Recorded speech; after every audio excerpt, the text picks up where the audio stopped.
March for Yunus ও নির্বাচন এই দুটি অপশন রেখে ফেসবুক প্রোফাইলে একটি পোল প্রকাশ করেছেন রাফি, যেখানে 90% ভোট পেয়েছে মার্চ ফর ইউনুস অপশনটি। বুধবার বৈষম্যবিরোধী ছাত্র আন্দোলনের সাবেক কেন্দ্রীয় সহ সমন্বয়ক ও গণতান্ত্রিক ছাত্র সংসদের কেন্দ্রীয় যুগ্ম আহ্বায়ক খান তালাত মাহমুদ রাফি তার ভেরিফাইড ফেসবুক প্রোফাইলে পোলটি প্রকাশ করেছেন।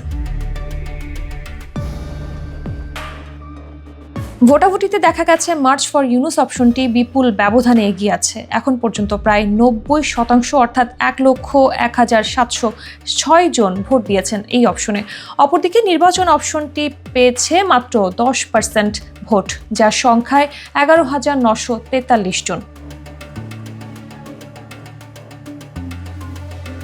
এই পোস্টে 18,000-এর বেশি রিয়াকশন পড়েছে এবং মন্তব্যের ঘর জুড়ে অধিকাংশ মানুষ মার্চ ফর ইউনুসের পক্ষে মত দিয়েছেন।